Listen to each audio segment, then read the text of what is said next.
lucky. Good morning. See you.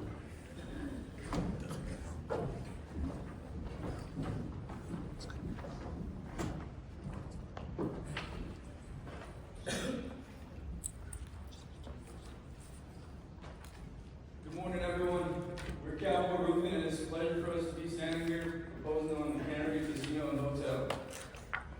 Today, you guys are getting to meet the team, understand our safety culture, get a cost breakdown, and finally close out with our site logistics plan. I'm Rafael Serrano, the site project manager. I'm in charge of client relations. Hi, my name is Kathleen Hennies. I am the safety coordinator. My role is to provide a safe day-to-day work environment for my team. Morning, guys. My name is Thomas Merritt, and I'll be the lead estimator here at Cowboy Roofing.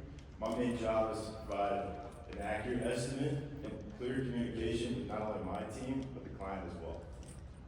Morning, my name is Brandon Ellis. I am the site superintendent. My role is day-to-day operations and communication between my team and our project team and the client as well. So why Cowboy Roofing? We're structured for consistent results. If you look at our company structure on the right, top to bottom, left to right, even upside down, it doesn't matter. We all follow the same standard operating procedures. And this comes in the form of documentation, checklist, and this is all for client satisfaction on every project, no matter the scope, location, or time. This can be uploaded into any construction management software, Procore, PlanGrid, or internally. This is all client driven. Whatever's easiest to you guys is easiest to us.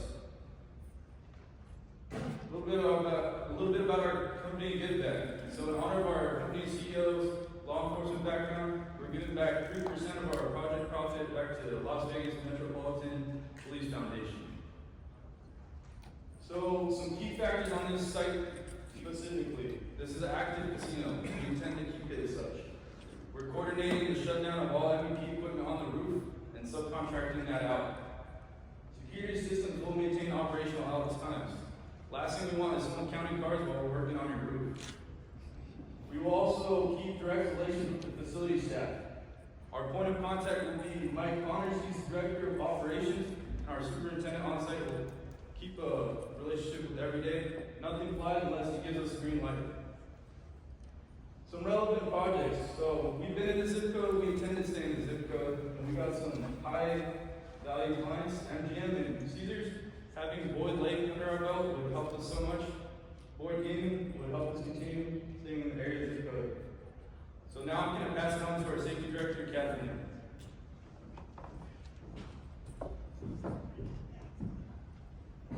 Hello, everyone. Cowboy Roofing's approach to this project is built upon safety, quality, and ongoing operations. This re-roof involves multiple different types of decks. We have the low-slope PVC systems, along with work that is directly above an active section. Due to these conditions, we have a strict mandatory PPE requirement. This goes over general PPE, along with others like long sleeves for sun protection, respiratory masks for when you're applying adhesives, and harnesses for when you're on the roof.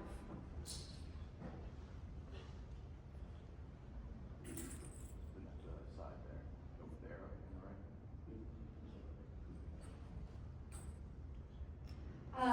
Over the years, we have received multiple national safety awards. Because of these awards, this really shows our commitment to a safer work environment.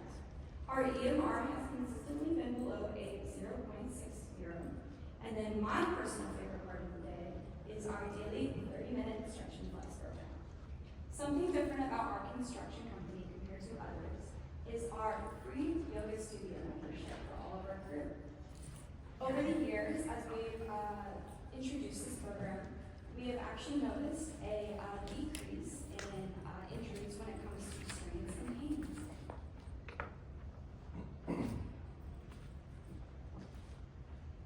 Fall protection is a major focus for this project. We have a 100% tile policy that is enforced. This roof access will be provided by an enclosed trash chute system along with an engineered stair tower. This eliminates interior access risks along with reducing congestion and protecting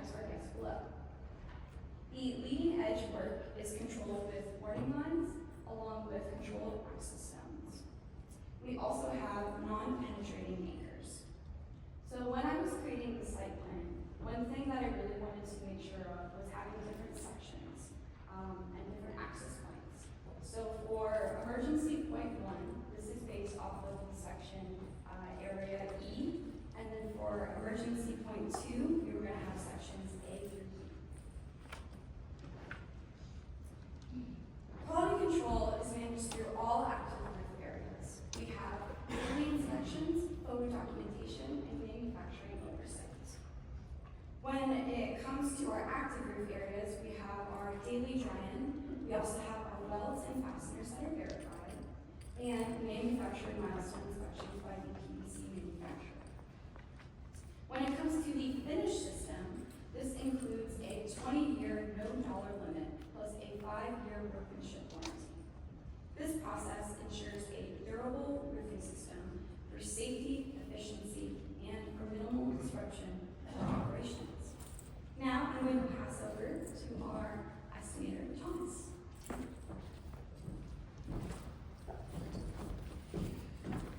Morning, guys. My name is Thomas. I'm the estimator. I'm just going to give you guys a quick breakdown of our estimating methods. The first thing we do is we dive deep into the plans and specs as a team to evaluate any issues that we might face. We do have many years of experience in this field, especially with casinos, but that doesn't mean we don't run into problems. We pride ourselves in how adaptable we are and persevere in the face when problems arise. We like to find the best solution cost-wise and keep you guys on schedule. So what are we actually putting in? Majority of the roof is pretty simple. We go through, slice the membrane, let any existing water evaporate up. Right on top of that, we put down our 1/2-inch cover board and a fully adhered 60mm PVC system. The only area that's different is area D. There is some ballast rock there, so we'll come in with a vacuum truck, vacuum all that out. Any existing roof material, we will also get rid of.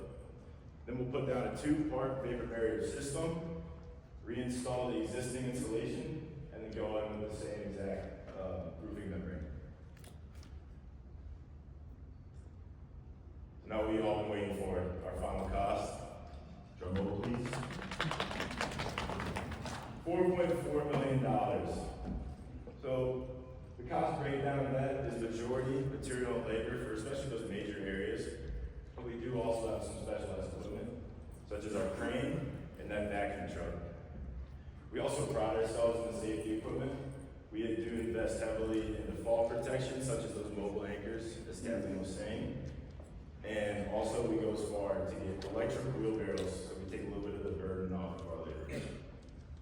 I'll hand it over to Brandon. Go on. Morning. So I'm going to talk about our generalized site logistics plan.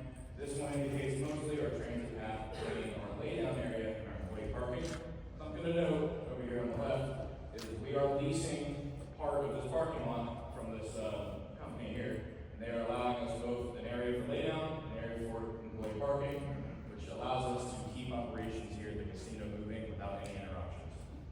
Another thing we really wanted to keep is operation going here. And so over here on the right, we have our trash chute and our engineered stair tower we mentioned prior. The reason we chose this location right here is to keep anything out of this loading dock here so they can still get imports or exports going here as we can see. As mentioned earlier, here is area D for the ballast. Kind of what we talked with, we are going to communicate with Mike Connors and make sure that we can get in this parking lot, be in and out about half a day. It shouldn't take too long for the vacuum truck, but we will cone this area off and allow traffic to keep flowing right here through the entrance points. Here's our material handling methods. So we got Eagle View to give us an estimate here for an accurate elevation for them. And this way we can come up with the proper methods to get material to the roof, and we decided on a boom crane. These are our 2 locations for the boom crane. This way we have access to every single spot, and this thing is mobile, so we can move it to wherever we need to be. Something to note over here is this is handicap parking, and we are still in ADA compliance with this due to the amount of parking spots in the entire lot.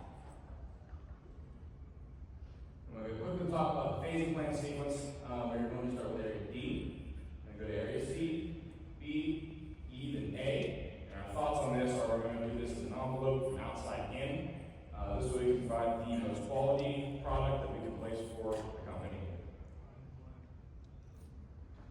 And we'll briefly talk about the schedule here going on. We estimate this to take about 59 days of working days. As you see, we've broken this down into sections where areas A, B, and E all the way to B there. And we've been able to apply this on the chart over here as we color coded everything. Each individual part breaks down into those sections.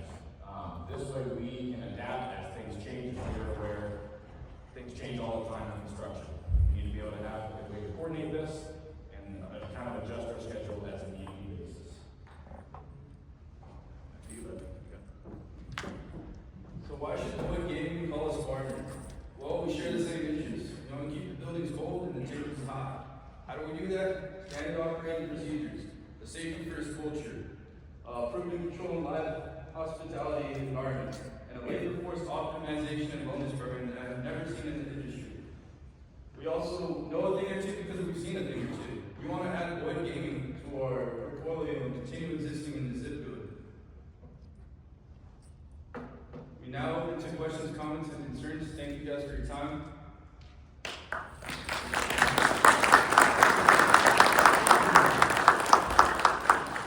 Great presentation, guys. Kind of covered it, but can you go over sort of your thought process with contingency planning, whether that's with this being an ongoing operating casino and also with weather? Great question. Brandon, you want to highlight that?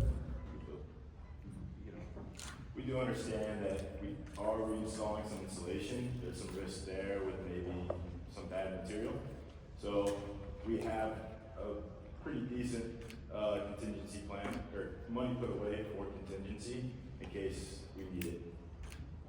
And our ability to go out and actually inspect and verify the things that need to be replaced if it's a need basis will kind of allow us to coordinate with Mike Connors, the operations manager, and see if this works with the operations, that we're not stopping anything. But our biggest thing is communication on this as well, as we plan for, anything happens in the industry in your world. Thank you for being here. Your team put together a very solid written proposal. You've done a good job today presenting to us in person. If I was inclined to pick your company for this project, but I told you that your proposal is approximately 5% over our budget, do you have contingencies in place for potential value engineering? If so, what are they? And if not, are you inclined to hold fast to your proposal as was presented to us today? Great question, John. Well, we could maintain that ongoing client relationship. We could leverage some contingency from our percentage plan. And if we keep getting products with you guys in the industry, we could work something out. We're always fluid. We work things out as a team, and you're the greatest member of our team. And we want to keep the money flowing. Should we take 5% for the proposal? We can talk about that after.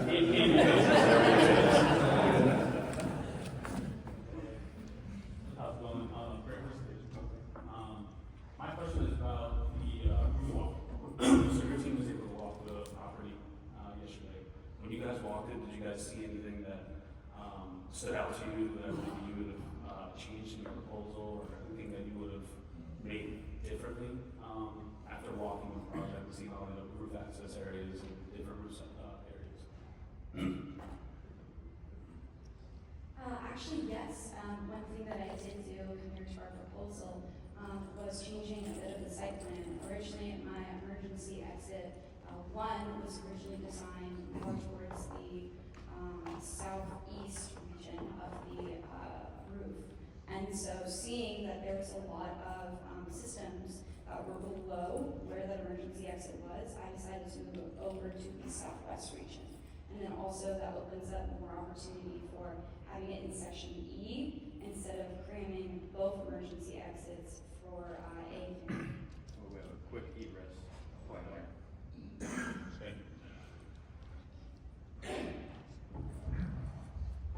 Good morning.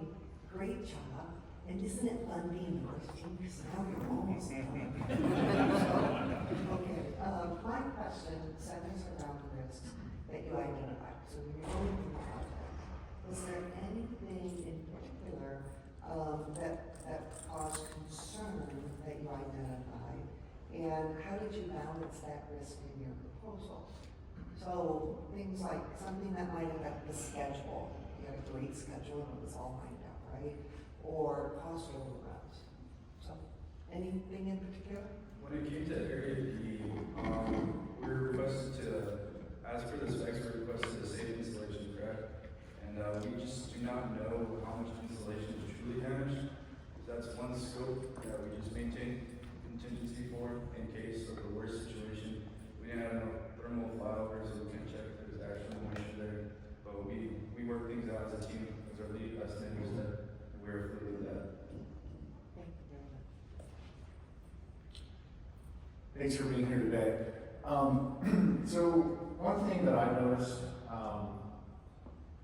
is that every one of the companies we're looking at today, everyone's had a little bit of a different approach in terms of where the contractor wants to start, where they want to finish on the project.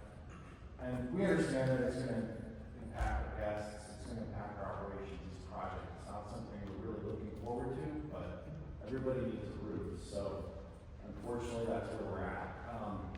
What I'm curious is if you guys dig into how you want to attack the project, going from B, C, D, E, and finally finishing at A. Like, can you explain to us what the rationale is behind where you want to start, where you want to stop? Why did you guys decide to make that choice? And help us understand that so we can understand if that aligns with what we think is going to be good for our guests. So no rationale came off of our estimates, our time estimates to start with. So we kind of got our base of how long each area we think would take. That way we could kind of coordinate within the schedule there to start with. But when it came to, even the start point, area D we wanted to start because that's not the main one, but that's going to be, that's right near the entrance. And we're going to have a shop at park there. We wanted to get in and out as quick as possible there. So we found an easy starting point saying, hey, let's get this done. Being able to move around like that, it gave us the opportunity to relocate with the project as a need be here.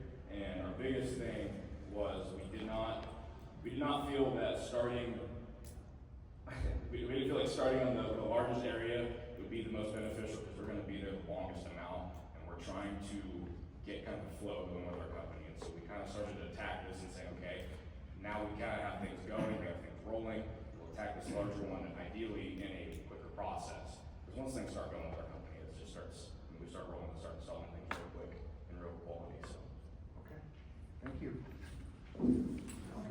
Good morning, team, and congratulations for getting to Vegas, and thanks for being here.